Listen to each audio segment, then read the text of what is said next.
Special falooda, खजूर juice, basundi, lassi, पेंड्याचं Vijapur वे सोलापूर।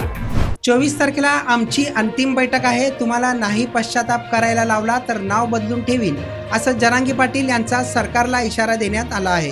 प्रकाश आंबेडकर यांच्या शब्दाचा मी सन्मान करतो। ते नेहमी जे बोलतात ते स्पष्ट बोलतात, मात्र राजकारण माझा मार्ग नाही, सामाजिक चळवळीतून न्याय मिळवणे हाच माझा मार्ग असल्याचं जरांगी पाटील म्हणाले आहेत। सरकारने आमची वारंवार फसवणूक केली, आज देतो उद्या देतो म्हणून आमची फसवणूक केली। 24 तारखेला आम्ही राज्यातील मराठा समाजाची बैठक लावली आहे। या बैठकीत आम्ही आमची पुढची दिशा ठरवणार आहोत। या बैठकीला सर्व तज्ज्ञ हजर राहणार आहेत। समाजाकडून 2 दिवस जिथे जेवणाची सुद्धा व्यवस्था केली आहे, जो प्रचंड मोठी बैठक असणार आणि निर्णायक बैठक असणार आहे। 24 तारखेला निर्णय होईल। 900 एकरमध्ये आमची सभा होणार आहे, ती कुठे घ्यायची त्याचाही निर्णय या बैठकीत घेऊ। आता उलटाच कुटाणा बसला, तुम्हाला नाही पश्चाताप करायला लावला तर नाव बदलून ठेवीन, असं मनोज जरांगे पाटील म्हणाले आहेत। आला होता कार्यक्रमामध्ये, कसा अनुभव आला तुम्हाला? जयंतीला अनुभव नाही म्हणता येणार, कारण ऊर्जा आहे। एक इतकं मोठी गादी आहे। शहाजीराजेंच्या जयंतीच्या निमित्तानं आज विरोला गडीवरती आलो, ऊर्जा मिळाली, बळ मिळालं। काही गोष्टी असतात, सगळे एक होत आहेत, एक येत काही नाहीये। असतं थोडंसं मतभेद, पण तो विषय नाहीये। आता दोन्हीकडे बी सांगितलं, पुढच्या वेळेस बघा तुम्ही कसं एकत्रित मोठा कार्यक्रम होतोय। हे म्हणजे काय लई मनावर घेण्यासारखा विषय नाही। प्रकाश आंबेडकरांकडून तुम्हाला वारंवार विनंती करण्यात येत आहे की तुम्ही जालन्यातून व्यवस्था आंबेडकर साहेबांच्या शब्दाचा प्रत्येक वेळेस मी सन्मानच करतो, कारण त्यांनी खंबीर साथ दिली आणि एकदा ते बोलले तर ते स्पष्ट असल्यामुळे ते बदलत नाहीये। परंतु राजकारण माझा मार्ग नाही। मी आदरपूर्वक सन्मानपूर्वक त्यांना सांगतोय की माझा मार्गच नाही। परंतु सरकारनं मात्र एक खरं आहे की वारंवार आमची फसवणूक केली, वारंवार आज देतो उद्या देतो करून करून करून खूप वेळ लावला। म्हणून आज मीडियाच्या माध्यमातून मी या वेरूळच्या तेजस्वी गादीवरून सांगतो, 24 तारखेला पण आता आम्ही राज्यातली बैठक लावली, ताकदीनं लावली।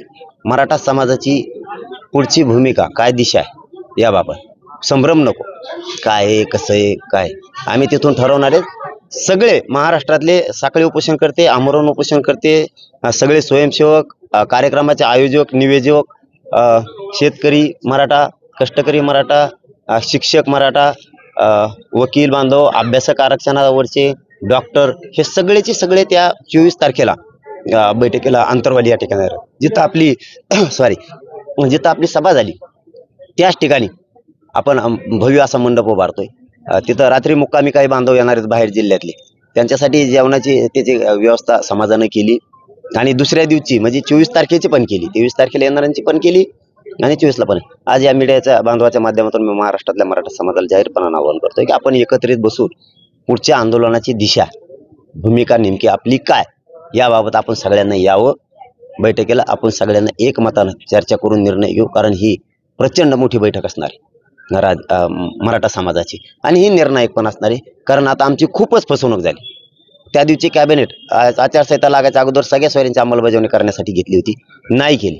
मग जर आमची फसवणूक होणार असली आणि ज्यांना आपण मोठं केलं ते जर फसवणूक करणार असली तर मग मात्र आपल्या मुलांचा वाटोळा आपण डोळ्यांनी मराठ्यांनी बघू नका, आपल्याला पण ठोस काहीतरी निर्णय घ्यावाच लागणार आहे। ते राजकीय की जेणेकरून त्यांना भीती वाटेल अशा प्रकारे त्यांचा मार्ग सुकर होऊन जाईल आणि त्याचबरोबर त्यातील बाहेर एवढा परिणाम होणार नाही। तुम्ही म्हणताय ते पण बरोबर आहे, परंतु राजकारण खरंच सांगतो मी माझा मार्ग नाहीये। सामाजिक चळवळीत त्या चळवळीतून न्याय मिळवून देणं याच्यावरती मी जास्त विश्वास ठेवतो, जास्त। कारण सामाजिक चळवळीनंच सत्तेत किंवा राजकारणात नसताना ह्या न मिळणाऱ्या गोष्टी मिळाल्या, ते असतं नसतं तर भाग ठीक आहे समजा, परंतु नसून ह्या गोष्टी माझ्या समाजाचं खूप कल्याण झालंय दादा। हे कधीच न मिळणार, करोड सव्वा करोड मराठ्यांचं खूप कल्याण झालंय। हो हे खरं आहे, आम्हाला प्रचंड त्रास झाला, परंतु तरी काय करायचंय काय नाही ते 24ला निर्णायक दिशा ठरवू, काय करायचंय समाजाला बोलून घेऊ, समाज ठरवल ती दिशा।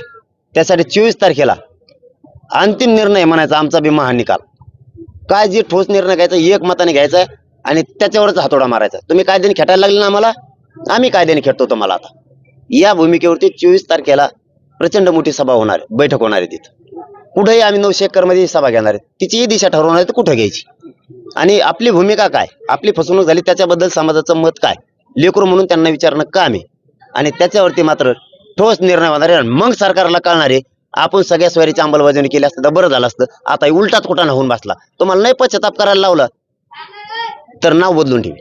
चलो, धन्यवाद.